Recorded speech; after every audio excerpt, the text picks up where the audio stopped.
అందరికీ నమస్కారం. ఈరోజు మీ అందరికీ నేను వినిపించబోయే కథ దూరపు కొండలు. రచయిత పెదపూడి రాజ్యలక్ష్మీదేవి గారు.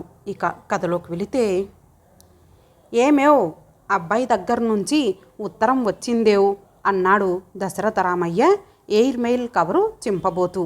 ఆ మాట వినగానే వంటింట్లో కాఫీ కలుపుతున్న సుందరమ్మ మొహం ఆనందంతో చాటంతయ్యింది. తడి చేతుల్ని చీర చెంగుతో తుడుచుకుంటూ గబగబా ముందు గదిలోకి వచ్చి, అలాగటండి, ఏం రాశాడు మన సీను అంది. చదువుతాను విను అంటూ ఉత్తరం విప్పి గట్టిగా పైకి చదవసాగాడు దశరథ రామయ్య. పూజ్యులైన నాన్నగారికి మీ కుమారుడు శ్రీనివాసరావు నమస్కరించి రాయునది. ఇక్కడ నేను, మీ కోడలు, పిల్లలు కులాసాగా ఉన్నాము. ఈ మారు మీరు మా దగ్గరకు రావడానికి అవసరమైన అరేంజ్మెంట్లు చేస్తున్నాను. కుదరదంటే ఒప్పుకోను, తప్పక రావాలి. మీ రాక కోసం మేమంతా ఎదురు చూస్తున్నాము. వీసా విషయం నా స్నేహితుడు శ్రీధర్ చూస్తాడు. ఢిల్లీ వచ్చి అతనే మిమ్మల్ని విమానం ఎక్కిస్తాడు. టికెట్లు కూడా అతనే కొంటాడు. అందుకు అవసరమైన డబ్బు అతనికి నేను పంపాను. రాజేష్, సుధా మీరు వస్తారని సంబరపడుతున్నారు. వచ్చేటప్పుడు నా కోసం గోంగూర పచ్చడి, ఆవకాయ తేవడం మరచిపోవద్దని అమ్మతో చెప్పండి. అమ్మకి నా నమస్కారములు. మీ రాక కోసం ఎదురు చూస్తున్నాము. ఇట్లు మీ కుమారుడు శ్రీనివాసరావు. ఈసారి మనం రాలేమనడానికి కూడా వీల్లేకుండా పకడ్బందీగా చేశాడు ప్రయత్నాలన్నీ. ఉత్తరం మడతపెట్టి టేబుల్ మీద పెడుతూ అన్నాడు దశరథ రామయ్య. విమాన ప్రయాణం అంటే మాకు భయం అంటే వినడు కదా అంది సుందరమ్మ వంటింట్లోకి తిరిగి వెళుతూ. మనం వెళ్ళి కొన్నాళ్ళు వాడి దగ్గర ఉండాలని వాడి తాపత్రయం అన్నాడు దశరథ రామయ్య చిరునవ్వుతో. మరో నిమిషంలో పొగలు కక్కే కాఫీ స్టీలు గ్లాసులతో తెచ్చి ఒక గ్లాసు భర్తకిచ్చి మరొకటి తను తీసుకొని పక్కనే ఉన్న కుర్చీలో కూర్చుంది సుందరమ్మ. ఇంత పెద్ద ప్రయాణం చెయ్యాలంటే నాకు భయమేస్తోందండి. ఏం చేస్తాం, తప్పదు. తీరా వాడు అన్ని ఏర్పాట్లు చేశాక రామంటే బాధపడతాడు అంటూ నిట్టూర్చాడు దశరథ రామయ్య. ఇద్దరూ కాఫీ తాగాక ఖాళీ గ్లాసులు పట్టుకొని లోపలికి వెళ్ళింది సుందరమ్మ. ఒకరోజు శ్రీధర్ వచ్చి వీసా వచ్చిందని చెప్పాడు. ప్రయాణం రోజు దగ్గర పడింది. బట్టలు సర్దడం అయ్యింది. సీసాల్లో పచ్చళ్ళు, ఊరగాయలు రెడీ చేసింది సుందరమ్మ. ఉన్న ఊరు విడిచి వెళ్ళాలంటే చాలా బాధ అనిపించింది వృద్ధ దంపతులకు. కానీ తప్పదు. విశాఖపట్నం నుంచి ఢిల్లీ విమానంలో వెళ్ళి అక్కడి నుండి న్యూయార్క్ వెళ్ళే విమానం అందుకున్నారు. శ్రీధర్ కూడా వారితో పాటు ఢిల్లీ వెళ్ళి వృద్ధ దంపతులను లండన్ వెళ్ళే విమానంలో రాత్రి 2 గంటలకు కూర్చోబెట్టాడు. అంత పెద్ద విమానం ఎన్నడూ చూసి ఎరుగని సుందరమ్మ ఆశ్చర్యంతో నోరావలించింది. 400 మందికి పైగా ఉన్న ఆ విమానంలో 2 చోట్ల పెద్ద పెద్ద స్క్రీన్స్ ఉన్నాయి. వాటి మీద ఏవో ఇంగ్లీష్ సినిమాలు చూపిస్తున్నారు. అంతా ఇయర్ ఫోన్స్ పెట్టుకున్నారు. సీట్లకి స్విచ్లు అరేంజ్ చేసి ఉన్నాయి. ఎవరికి ఏది కావాలంటే ఆ ఛానల్ నొక్కి వినొచ్చు. ఏది వద్దు, చదువుకుంటామంటే ప్రతి సీటుకి పైభాగాన ఒక కాంతివంతమైన లైటు ఉంది. ఇవేవీ కూడా అక్కర్లేదని విసుగొస్తే హాయిగా వెనక్కి జార్లపడి నిద్రపోవచ్చు ఇయర్ ఫోన్స్ తీసేసి. ఎవరికైనా ఏమైనా కావాలేమోనని అప్పుడప్పుడు కనుక్కొని మెలకువగా ఉన్నవారికి ఎవరికైనా కూల్ డ్రింక్స్, కాఫీ వగైరా కావలసి ఉంటే సర్వ్ చేస్తోంది ఎయిర్ హోస్టెస్. బాగా అలసిపోయి ఉన్న దశరథ రామయ్య దంపతులు కునికిపాట్లు పడసాగారు. ఉదయం బ్రేక్ఫాస్ట్ తీసుకున్నారు. Bread, butter. దశరథ రామయ్య తిన్నాడు కానీ సుందరమ్మకి సహించలేదు. బిస్కెట్లు తిని కాఫీ తాగింది. లండన్ చేరేటప్పటికి టైము 11:20 అయ్యింది. ఎయిర్పోర్టుకి శ్రీనివాసరావు ఫ్రెండు రామశాస్త్రి భార్యతో వచ్చి దశరథ రామయ్య దంపతులను రిసీవ్ చేసుకున్నారు. విమానంలో ఏమీ సహించని దశరథ రామయ్య దంపతులు వాళ్ళు తెచ్చిన ఇడ్లీలు కారప్పొడిలో అద్దుకొని ఎంతో ఆప్యాయంగా తిన్నారు. వాచీలో టైం 6 గంటలు వెనక్కి తిప్పమని దశరథ రామయ్యకి సలహా ఇచ్చాడు రామశాస్త్రి. ఆశ్చర్యంగా చూస్తున్న దంపతులను చూసి, ఇప్పుడు మీరు భూగోళానికి యువతల వైపు ఉన్నారు, నిజానికి మీరు 6 గంటలు ఎక్కువ ప్రయాణించేసినా ఇక్కడ 6 గంటలు వెనక్కి పెడుతుంది. భారత కాలగమనం ప్రకారం ఇప్పుడు సాయంత్రం 5:45 ఉంటుంది. అవునా అని ప్రశ్నించాడు రామశాస్త్రి. నిజమే, నా వాచీలో 5:45 అయ్యింది అంటూ వాచీని సరిచేసుకొని టైం 11:45కి పెట్టుకున్నాడు దశరథ రామయ్య. దశరథ రామయ్య దంపతులను TWA విమానం ఎక్కించి వీడ్కోలు ఇచ్చారు రామశాస్త్రి దంపతులు. అనంతమైన అట్లాంటిక్ మహాసముద్రం మీదుగా విమానం వెళ్తుంటే కిందికి చూసి విచలిత అయిన సుందరమ్మ శేషతల్పం మీద అనంత పద్మస్వామి పవలించినట్లుగా అనుభూతి చెంది చేతులు రెండూ జోడించి భక్తి ప్రవృత్తులతో విష్ణు సహస్రనామం జపించుకుంది. విమానం న్యూయార్క్ చేరేటప్పటికి మధ్యాహ్నం 2 గంటలయ్యింది. ఎయిర్పోర్ట్కి శ్రీనివాసరావు భార్య వచ్చారు. చిరకాలానికి చూసిన ఆనందంతో తల్లిదండ్రులకు పాదాభివందనం చేశాడు శ్రీనివాసరావు. జీన్స్లో ఉన్న కోడల్ని చూసి హృదయాలు కలుక్కుమన్నా నవ్వు మొహంతో పలకరించారు దశరథ రామయ్య దంపతులు. ఏం రా సీను, పిల్లలు కులాసాగా ఉన్నారా? కొడుకుని దగ్గరకు తీసుకొని ఆప్యాయంగా పలకరించాడు దశరథ రామయ్య. వాళ్ళని కూడా తీసుకురావలసింది అంది కోడలు సుశీలతో సుందరమ్మ. వాళ్ళనా? వాళ్ళకి ఎక్కడా టైం ఉంటుంది అత్తయ్యా, చదివితే చదువు, అది తప్పితే డ్యాన్సు, స్విమ్మింగు, స్పోర్ట్సు, ఇలా ఏదో ఒక ఎంగేజ్మెంట్, ఎప్పుడూ బిజీగా ఉంటారు అంటున్న కోడలి వైపు తెల్లబోయి చూశారు దశరథ రామయ్య దంపతులు. పదండి నాన్నగారు, ఇంటికి వెళ్దాం, సామాను చేత పట్టుకుంటూ అన్నాడు శ్రీనివాసరావు. సామాన్లు కారు డిక్కీలో పడేశారు. ముందు తండ్రి కొడుకులు కూర్చుంటే వెనుక అత్తాకోడళ్ళు కూర్చున్నారు. ఇంకా 4గురికి సరిపోయే చోటుంది ఆ పెద్ద కారులో. శ్రీనివాసరావు కారు డ్రైవ్ చేస్తున్నాడు. దారి పొడవునా సుశీల పిల్లల చదువుల గురించి, వాళ్ళ పార్టీల గురించి, అక్కడ తమ లైఫ్ గురించి, తాము ఎంత గొప్పగా జీవిస్తున్నది క్షణం కూడా నోరు మూత పడకుండా చెబుతుంటే ఆశ్చర్యంగా వింటూ కూర్చుంది సుందరమ్మ. ఒక్కసారిగా గాలిలోకి ఎగిరి మరో లోకంలో వచ్చి పడ్డట్లుగా ఉంది ఆమెకి. ఆకాశాన్నంటే భవనాలు, రోడ్ల మీద చీమల బారుల్లా ఉన్న నిశ్శబ్దంగా పోయే కార్లు, చిత్ర విచిత్ర వేషధారణతో ఉన్న తెల్లవారు, తొడలు దిగని మినీ స్కర్ట్స్తో ఉన్న అమ్మాయిలు, కొంతమంది అమ్మాయిలు అబ్బాయిలు కాళ్ళకి చక్రాలు తగుల్చుకొని రోడ్ల మీద రయ్యమని వెళ్ళిపోతూ ఆగవలసిన చోట ఆగుతూ ఉంటే బుగ్గలు నొక్కుకుంది సుందరమ్మ.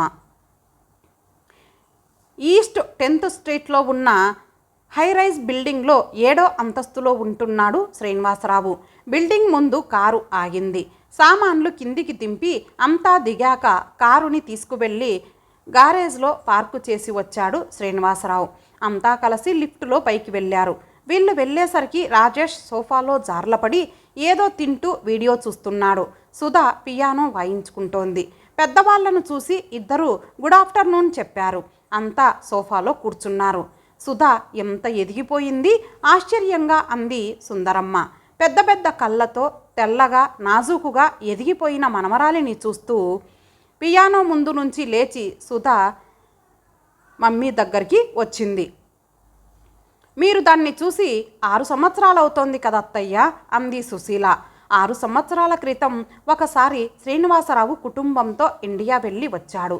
సుధా అందమంతా గౌనుతో పాడైనట్లనిపించింది సుందరమ్మకి. కానీ ఆ మాట పైకి అనలేదు. గ్రాండ్మా గునుస్తూ అంది సుధా. ఏమ్మా మనమరాలిని దగ్గరకు తీసుకుంటూ అంది సుందరమ్మ. మీరిక్కడే ఉండిపోండి. అలాగేనమ్మా అంది సుందరమ్మ నవ్వుతూ. ఏమిట్రా రాజేష్ తింటున్నావు అంది మనవడి వైపు చూసి. బర్గర్ తింటున్నాను గ్రాండ్మా. అంటే ఏమిట్రా అది కుతూహలంగా ప్రశ్నించింది సుందరమ్మ. అది అంటూ నసుకుతున్నాడు శ్రీనివాసరావు. హాంబర్గర్ ఇక్కడ చాలా పాపులర్ గ్రాండ్మా. ఒకసారి రుచి చూస్తే మరి వదిలిపెట్టవు. మధ్య పాఫ్ పెట్టి అటు ఇటు శాండ్విచ్ చేస్తారు అని సుధ చెబుతుంటే దశరథ రామయ్యకి నోట మాట రాలేదు. పాఫ్ అంటే ఏమిట్రా అమాయకంగా అడుగుతున్న తల్లిని చూసి, అదా ఇక్కడ తయారు చేసే వంటకంలే అంటూ సర్ది చెప్పాడు శ్రీనివాసరావు. అది కొనవద్దని ఎన్నిసార్లు చెప్పాలరా రాజేష్ నీకు, కోపంగా అంది సుశీల. సారీ మమ్మీ, అంటూ తన గదిలోకి వెళ్ళిపోయాడు రాజేష్. రాజేష్ కూడా బాగా పొడుగు పెరిగిపోయాడు అంది సుందరమ్మ. బుద్ధే ఎదగలేదు అంది సుశీల విసుగ్గా. బాగుందే సుశీల, పిల్లలు వాళ్ళకి నచ్చినది తింటారు, అందులో తప్పేముంది, మనవడిని వెనకేసుకొస్తూ అంది సుందరమ్మ. సుశీల మౌనం వహించింది. సుందరమ్మ ప్రక్క కూర్చున్న సుధ వాచి చూసుకొని ఓ గాడ్ అంటూ హఠాత్తుగా లేచి నిలబడి, ఎక్స్క్యూజ్ మీ గ్రాండ్మా, నాకు ఒక అపాయింట్మెంట్ ఉంది, వెళ్ళాలి అంటూ సుందరమ్మ నుదుటి మీద ముద్దు పెట్టుకొని హడావుడిగా హై హీల్స్ వేసుకొని చకచకా వీధిలోకి వెళ్ళిపోయింది. అదేమిట్రా అబ్బాయి, సుధా ఒక్కరితే వెళ్ళగలదా, ఆశ్చర్యంగా అంది సుందరమ్మ. అప్పుడే గదిలో నుంచి బయటికి వస్తున్న రాజేష్ ఆ మాటలు విని గట్టిగా నవ్వేశాడు. వెళ్ళక దాని వెంట బాడీగార్డులా ఎవరు వెళ్తారు గ్రాండ్మా, ఇక్కడ ఎవరి పనులు వారివి, ఒకరి వ్యక్తిగత విషయాల్లో మరొకరు కలగజేసుకోరు అంటున్న రాజేష్ని చూసి ఒక్క క్షణం తెల్లబోయింది సుందరమ్మ. అయితే ఏం రా సీను, ఎంతెంత దూరాలైనా సుధా అలా ఒక్కరితే వెళ్ళిపోగలదా అంది కొడుకు వైపు తిరిగి. అంతే అమ్మా, అందరం బిజీగా ఉంటాం, దాని వెంట తోడు వెళ్ళే టైం ఉండదు, అయినా సుధ ఏమన్నా చిన్నపిల్ల గనుకనా దారి తెలియకపోవడానికి అంటూ నవ్వేశాడు శ్రీనివాసరావు. దారి తెలియక కాదురా, తెలిసి తెలియని వయస్సులో తప్పుదారి తొక్కుతుందేమోనని గొంతుదాకా వచ్చిన మాటల్ని పైకి రానియలేదు సుందరమ్మ. గుమ్మంలో అడుగు పెట్టిందో లేదో పెద్దరికం చెలాయిస్తోందని కొడుకు కోడలు ఎక్కడ అనుకుంటారో అని. సుధకి అస్సలు టైం ఉండదత్తయ్యా, ఒక్క క్షణం ఐడిల్గా ఉండాలన్నా దానికిష్టం ఉండదు, కాళ్ళు చేతులు కడుక్కోండి, కాఫీ కలిపి తెస్తాను అంటూ లేచి వంటింటి వైపు వెళ్ళింది సుశీల. సుందరమ్మ లేచి బాత్రూంలోకి వెళ్ళింది. దశరథరామయ్య మొహం కడుక్కోవడానికి వాష్ బేసిన్ దగ్గరికి వెళ్ళాడు. సుందరమ్మ దశరథరామయ్య న్యూయార్క్ వచ్చి 2 నెలలు కావస్తోంది. ముఖ్యమైన స్థలాలన్నీ శ్రీనివాసరావు కారులో తీసుకువెళ్ళి చూపించాడు. ఎక్కడికైనా పార్టీలకి పిలిస్తే కొడుకు కోడలు వెళ్తారు, వృద్ధ దంపతులు ఇంట్లోనే ఉంటారు, వాళ్ళు రమ్మన్నా వీళ్ళకి వెళ్ళబుద్ధి కాదు, ఆ మనుషుల మధ్య ఇమడలేరు, ఆ వంటకాలు టేబుల్ మీల్స్ అవన్నీ చూస్తుంటే ఆకలి చచ్చిపోతుంది, ఎక్కడికి వెళ్ళరు. ఇండియా నుంచి వచ్చేటప్పుడు తమతో దేవతా విగ్రహాలు తెచ్చుకున్నారు. మడిగా ఇంత వంట వండి పూజ చేసి నైవేద్యం పెట్టి తను భోజనం చేసి మిగతాది బల్ల మీద పెట్టేస్తుంది సుందరమ్మ. పట్టుపంచ కట్టుకొని కాసేపు దేవుడి దగ్గర తనకి నచ్చిన స్తోత్రాలు చదువుకొని అప్పుడు భోజనానికి వస్తాడు దశరథరామయ్య. ఈ లోపల వచ్చిన వాళ్ళకి తలొకసారి భోజనం వడ్డిస్తూ ఉంటుంది సుశీల. ఓపిక ఉంటే సుందరమ్మే వడ్డిస్తుంది. విశాఖపట్నంలో అయితే తమ వయసు వాళ్ళంతా చేరి పురాణ కాలక్షేపం చేసేవారు. ఇక్కడ మధ్యాహ్నం పూట నిద్రపోవడం అలవాటయ్యింది సుందరమ్మకి. పనులన్నీ త్వరగా అయిపోయే సాధనాలు ఉన్నాయి. బట్టలు ఉతకడం, పిండి రుబ్బడం, ఇల్లు తొడవడం లాంటి కష్టమైన పనులు కూడా నిమిషాల మీద అయిపోతాయి. ఆ రోజు సుధకి అన్నం వడ్డిస్తున్న సుందరమ్మ మనవరాలు ఎప్పట్లా లేదని గ్రహించింది. ఏమ్మా సుధా, అలా ఉన్నావు, ఒంట్లో బాగోలేదా అంటూ ప్రశ్నించింది. అన్నం సహించడం లేదు గ్రాండ్మా, సారీ అంటూ కంచం ముందు నుంచి లేచి వెళ్ళి వాష్ బేసిన్లో భల్లున వాంతి చేసుకుంది సుధా. కంగారుగా వచ్చి మనవరాలి వీపు మీద రాయసాగింది సుందరమ్మ. పైత్యం చేసినట్లుందమ్మా, అన్నం కూడా సహించడం లేదు. వాంతి చేసుకున్నాక నోరు పుక్కిలించి కాసేపు పడుకుంటానంటూ తన గదిలోకి వెళ్ళిపోయింది సుధా. దీర్ఘంగా నిట్టూర్చింది సుందరమ్మ. ఏమిటో ఈ పెంపకాలు అనుకుంది కూతురు వాంతి చేసుకోవడం విని కూడా రాని కోడల్ని తలచుకుంటూ. పిల్లల మనస్సులో ఏమనుకుంటున్నారో తెలుసుకోవడానికి ప్రయత్నించరు తల్లిదండ్రులు. చిన్నప్పటి నుంచి వేరే గదుల్లో పడుకోబెట్టేస్తారు. తల్లిదండ్రుల ప్రేమ లాలన అవసరమయ్యే లేత వయసుల్లోనే ఒంటరి రాత్రులు గడపవలసిన దుర్భర పరిస్థితి ఈ ఆధునిక యుగంలో పిల్లలది అనుకొని భారంగా నిట్టూర్చింది సుందరమ్మ. ఆ సాయంత్రం కొడుకు ఆఫీస్ నుంచి వచ్చాక నెమ్మదిగా చెప్పింది. ఒరే సీను, నువ్వేం అనుకోకపోతే ఒక మాట చెప్తారా? ఉప్మా తినడం ముగించిన శ్రీనివాసరావు కాఫీ సిప్ చేస్తూ ఏమిటమ్మా అన్నాడు. మన సుధా గురించేరా, పిల్ల అదోలా ఉంది, ఈవేళ అన్నం కూడా సరిగా తినింది కాదు. దానికేమిటమ్మా, హోంవర్క్ చేయలేదని స్కూల్లో చివాట్లు వేసి ఉంటారు, దాంతో సుధా ఫ్రెండ్స్ క్యాంటీన్కి వెళ్ళి పార్టీ చేసుకుని ఉంటారు అని తన జోక్కి తనే పెళ్ళున నవ్వాడు శ్రీనివాసరావు. నీకన్నీ నవ్వులాటలే. ఒరే సీను, ఎదుగుతున్న ఆడపిల్లని కాస్త జాగ్రత్తగా చూసుకోవాలిరా, ఆ తర్వాత ఎటు నుంచి ఎటొచ్చినా బాధపడేది మనమే. అలా చివాట్లు పెట్టండత్తయ్యా, ఈ మనిషికి నేను చెబితే అస్సలు తలకెక్కదు. పిల్లలు ఏం చేసినా పట్టించుకోరు. ఏమన్నా అంటే వెస్ట్రన్ కల్చర్ అంటారు. పార్టీలు, పిక్నిక్లు, సినిమాలు అర్ధరాత్రి దాటితే కానీ ఇంటి మొహం చూడరు. కాస్త మందలించండి అంటే వినరు. కన్నతల్లి బాధ ఆయనకేం తెలుస్తుంది? గద్గద కంఠంతో అంది సుశీల. మరే అక్కడికి నువ్వే కన్నతల్లివి, నేను తండ్రిని కాను వెటకారంగా అన్నాడు శ్రీనివాసరావు. మేం వచ్చినప్పటి నుంచి చూస్తున్నాను. పిల్లలు రోజు రాత్రి లేటుగా రావడమే. ఏమిటంటే డ్యాన్సులు, పార్టీలు. ఈ పిల్లల వరుస నాకేం నచ్చడం లేదురా అబ్బాయి అన్నాడు అక్కడే కూర్చొని పేపర్ చూస్తున్న దశరథరామయ్య. మీకు నేనో విషయం చెప్పాలి అంది సుశీల. మన పొరుగింటి జాన్, మేరీ నిన్న స్టాచ్యూ ఆఫ్ లిబర్టీ చూడ్డానికి వెళ్ళారట. అందులో కొత్తేముంది? ఎందరో వెళ్తుంటారు ఆ విగ్రహాన్ని చూడ్డానికి. పూర్తిగా విని మాట్లాడండి. వాళ్ళు వెళ్ళే ఫెర్రీలో మన సుధా, దానితో పాటు ఒక నీగ్రో కుర్రాడు కూడా ఉన్నారట. శ్రీనివాసరావు నొసలు ముడిపడింది. దశరథరామయ్య నమ్మలేనట్లు చూశాడు. సుందరమ్మ దిగ్భ్రాంతురాలైంది. వాళ్ళిద్దరూ ఒకటే కబుర్లట. ఒకరి భుజాల మీద మరొకరు చేతులు వేసుకొని నవ్వుకుంటూ మాట్లాడుకుంటున్నారట. పరిసరాలు కూడా మర్చిపోయి న్యూయార్క్ మహానగరం గొడ్డుపోయినట్లు మీ సుధకి ఆ నిగ్రో కుర్రాడే నచ్చాడా అని మేరీ అంటుంటే, సిగ్గుతో చచ్చిపోయానంటే నమ్మండి అని సుశీల చెబుతుంటే శ్రీనివాసరావు మొహంలో రంగులు మారాయి. సుధా, సుధా కోపంగా అరిచాడు. జాగ్రత్తగా చెప్పరా సీను, దానికసలే ఒంట్లో బాగోలేదు అన్నాడు దశరథరామయ్య. ఏం డాడీ పిలిచారా అంటూ వచ్చింది సుధా గదిలోంచి. వాంతి అవడంతో కాబోలు మొహమంతా పీక్కుపోయి లంకనాలు చేసిన దానిలా ఉంది. ఏమ్మా, నువ్వు నీగ్రో కుర్రాడితో ఫ్రెండ్షిప్ చేస్తున్న విషయం నిజమేనా? నార్మల్గా ఉండటానికి ప్రయత్నిస్తూ అడిగాడు. కొంచెం సేపు తటపటాయించి చివరికి నిజమే డాడీ అని ఒప్పేసుకుంది సుధా. ఎందుకు ఇలాంటి పాపిష్టి పని చేశావే అంది సుశీల కోపంగా. ఎందుకు ఇలా చేశావు సుధా? నేను పడ్డ కష్టాలు నా పిల్లలు పడకూడదనే ఇండియా నుంచి ఇంత దూరం వచ్చాను. మీకు బంగారు భవిష్యత్తుకు బాట వేద్దామనుకున్నాను. నోట్లో మాట నోట్లో ఉండగానే మీకు కావలసినవన్నీ అమరుస్తున్నాను. నీకేం తక్కువ చేశానని ఇలాంటి పని చేశావు? ఈ చదువయ్యాక మంచి ఇండియన్ కుర్రాడిని చూసి మ్యారేజ్ సెటిల్ చేద్దామనుకుంటూ ఉంటే ఎవరూ దొరకనట్లు నీగ్రోతో ఫ్రెండ్షిప్ చేస్తావా? అతని ప్రమేయం లేకుండానే శ్రీనివాసరావు కంఠం కఠినంగా మారిపోయింది. డాడీ, నేను జార్జీని ప్రేమిస్తున్నాను. చేసుకుంటే అతడినే పెళ్లి చేసుకుంటాను. మన హిందూ మతమన్నా మన కల్చర్ అన్నా అతడికి ఎంతో ఇష్టం. నిర్భీతిగా మాట్లాడుతున్న సుధని చూసి నిశ్చేష్టులైపోయారు అందరూ. నేను అంటూనే వచ్చాను, ఆడపిల్లలకు అంత స్వేచ్ఛ ఇవ్వకూడదండి అని. పరాయి దేశం మన హద్దుల్లో మనం ఉండాలని అంటే నా మాట విన్నారా? ఇప్పుడు చూడండి ఏమంటోందో అంటూ ఓ విసురు విసిరింది సుశీల. సుందరమ్మ మాటలు మరచిపోయిన దానిలా కూర్చుండిపోయింది. తల్లి సుధా, నీకిప్పుడు వయసెంత? మనవరాలిని ప్రశ్నించాడు దశరథరామయ్య.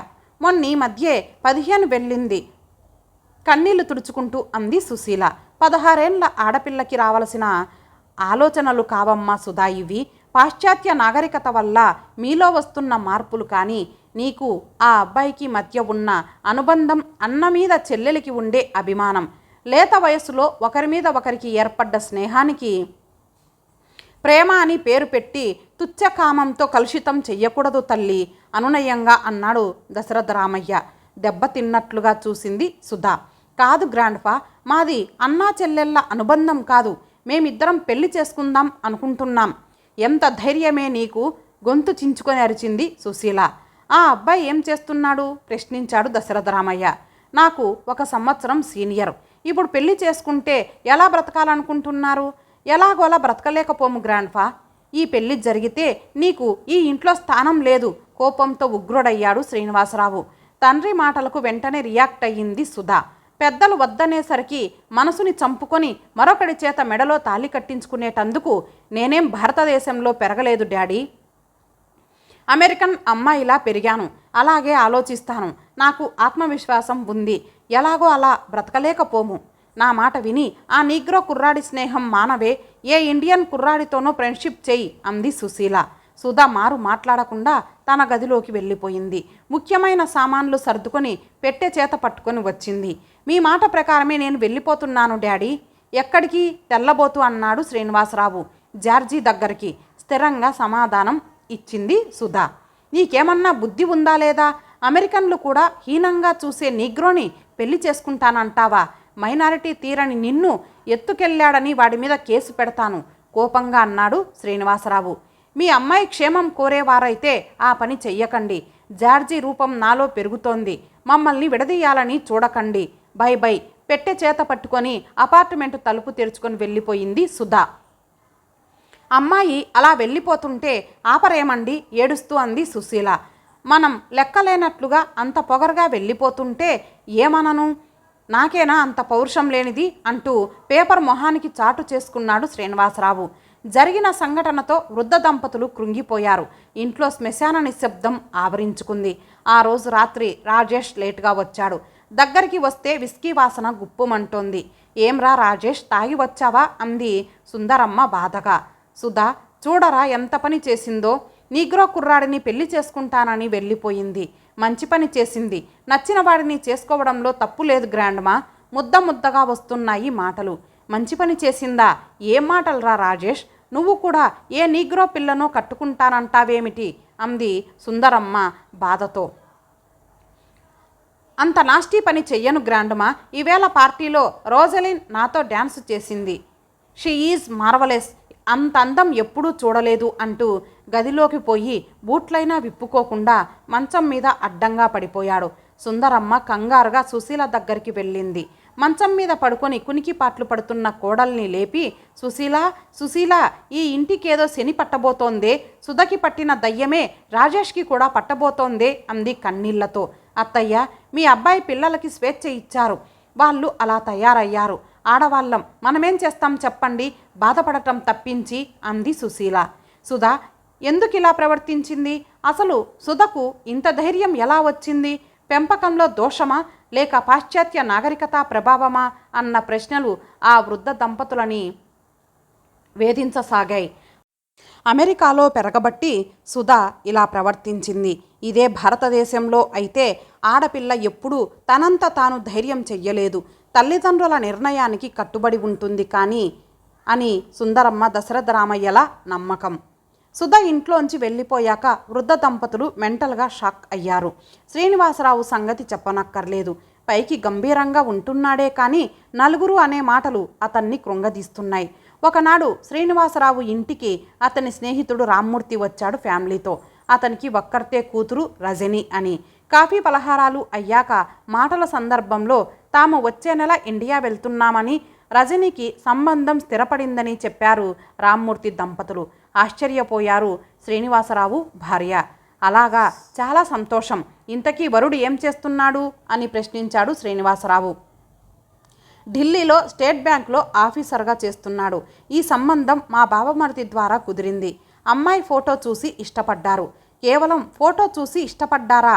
ఆశ్చర్యపోతూ అంది సుశీల. మరి వధూవరులు చూసుకోనక్కర్లేదా?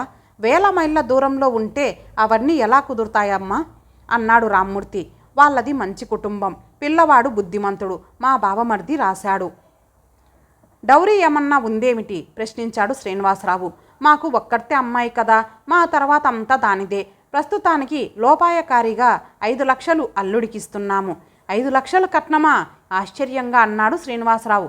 కట్నం కాదు, బహుమతి నవ్వుతూ సరిదిద్దాడు రామ్మూర్తి. పెద్దవాళ్ళు మాట్లాడుకుంటూ ఉన్నంతసేపు వాళ్ళమ్మాయి రజని మౌనంగా టీవీ చూస్తూ కూర్చుంది. పెళ్ళే ముందు మీరేమనుకోనంటే నాతో మాట శ్రీనివాసరావు గారు, మీరు చాలా పొరపాటు చేశారండి. అమ్మాయిని అలా వదిలేయకుండా ఉండవలసింది. నయానో భయానో సుధకి నచ్చజెప్పి నీగ్రో కుర్రాడితో లింకు తెగ్గొట్టి మన వాళ్ళ పిల్లాడిని ఎవరినైనా చూసి 3 ముళ్ళు వేసేయవలసింది. ఇద్దరికీ ఇంకా చదువులైనా పూర్తవలేదు. జాతికాని వాడితో సుధ ఏం బాధలు పడుతోందో ఏమో. పిల్లలు ఎగరేసిన గాలిపటాల్లాంటి వారు. వాళ్ళకి కొంచెం స్వేచ్ఛ ఇచ్చినా మన మాట జవదాటకుండా చూసుకోవాలి. గాలిపటాలను ఎగరవేసేటప్పుడు చెట్ల కొమ్మలో చిక్కుబడకుండా, ముళ్ళ కంపల్లో ఇరుక్కోకుండా ఎంత జాగ్రత్తగా చూసుకుంటామో అని రామ్మూర్తి అంటుంటే దుఃఖం ఆపుకోలేని సుశీల చటుక్కున లేచి లోపలకు వెళ్ళిపోయింది. మీకు బాధ కలిగించినట్లున్నాను, క్షమించండి అన్నాడు రామ్మూర్తి. మీరు చెప్పింది కరెక్టే. సుధా అలా వెళ్ళిపోతుంటే ఆపాలని కూడా తోచలేదు మాకు. నా మాట కాదంది అనే కోపంతో ఊరుకున్నానే కానీ దాన్ని బలప్రయోగం చేసి ఆపాలని కూడా నాకు తోచలేదు, పశ్చాత్తాపపడుతున్నట్లుగా అన్నాడు శ్రీనివాసరావు. 10 నిమిషాల తర్వాత మొహం కడుక్కొని వచ్చింది సుశీల. బాగా ఏడ్చినట్లు ఎర్రగా ఉన్నాయి ఆమె కళ్ళు. మిమ్మల్ని బాధ పెట్టాం, వెరీ వెరీ సారీ అని క్షమాపణలు చెప్పుకొని కాసేపు కూర్చొని వెళ్ళిపోయారు రామ్మూర్తి కుటుంబం. పూర్వం ఎంత చలాకీగా ఉండేది రజని. ఇది వరకు వచ్చినప్పుడు ఆంటీ ఆంటీ అంటూ ఎంత ఉత్సాహంగా కబుర్లు చెప్పింది. ఈవేళ వచ్చినప్పటి నుంచి మూగనోము పట్టిన దానిలా కూర్చుంది అంది సుశీల. ఏమైనా రామ్మూర్తి చాలా తెలివైనవాడు. రజని అమెరికన్ కుర్రాడితో డేటింగ్కి వెళ్ళి కడుపు తెచ్చుకుంటే గప్చుప్గా అబార్షన్ చేయించాడు. ఇప్పుడు 5 లక్షల కట్నంతో ఇండియన్ అల్లుడిని కొనుక్కుంటున్నాడు. కట్నం మీది ఆశతో పిల్లని చూడనైనా చూడకుండా పెళ్లికి ఒప్పుకుంటున్నాడు అతగాడు వెటకారంగా అన్నాడు శ్రీనివాసరావు. అంతా మనలాగే ఉంటారా? అక్కసుగా అంది సుశీల. ఇంత డబ్బు సంపాదించారు ఎందుకు, ఏం చేసుకోవాలని? సుధా అలా నీగ్రో కుర్రాడితో పోయింది. మరోవైపు రాజేష్ అమెరికన్ పిల్లతో స్నేహం చేస్తున్నాడు. పరాయి దేశం వచ్చి మన సంస్కృతిని మరచిపోతే ఇదిగో ఇలాంటి ఉత్పాతాలే సంభవిస్తాయి.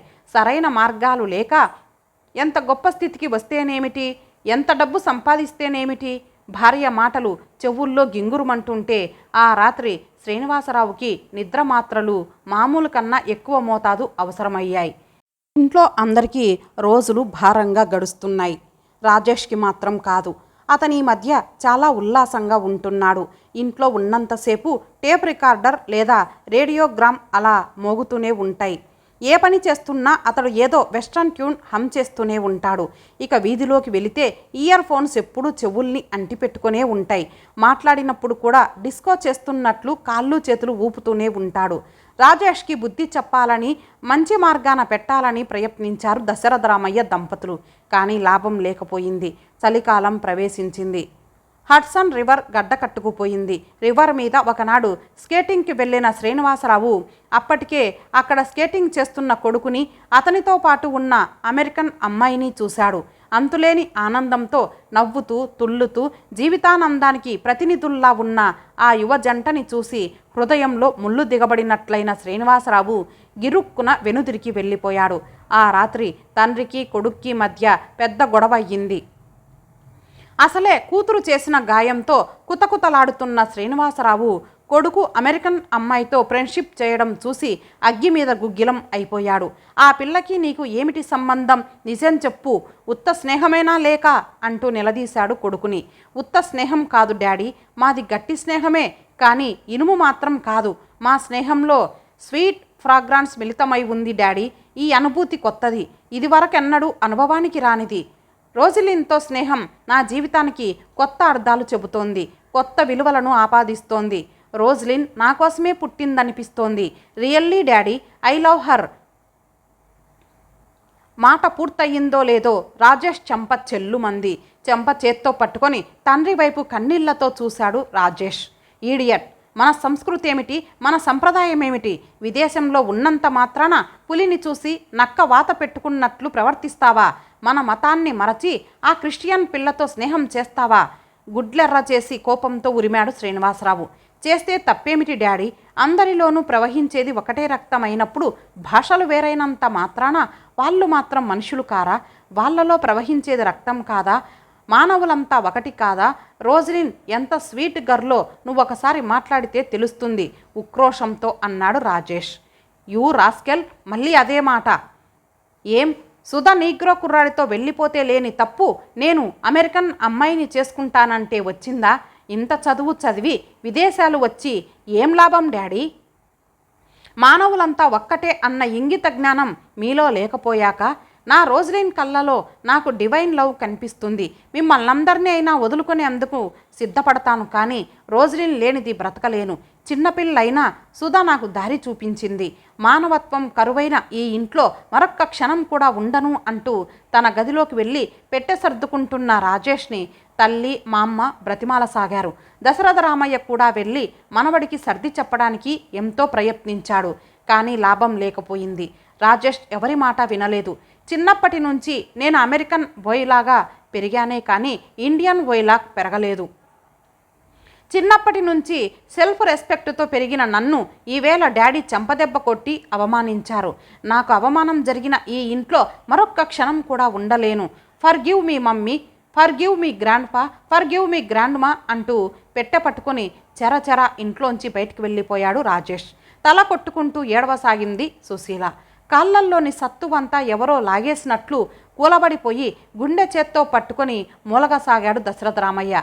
భర్త పరిస్థితి చూసి బేజారెత్తిన సుందరమ్మ తల మొత్తుకుంటూ విలపించసాగింది. నాన్నగారిని వెంటనే హాస్పిటల్కు తీసుకువెళ్ళాలి అంటూ తండ్రి దగ్గరికి వచ్చాడు శ్రీనివాసరావు. బాధతో మెలికలు తిరుగుతున్న దశరథరామయ్యని భార్యాభర్తలిద్దరూ చెరోవైపు పట్టుకొని ఎలాగో అతి కష్టం మీద నడిపించుకొని వెళ్ళి కారులో పడుకోబెట్టారు.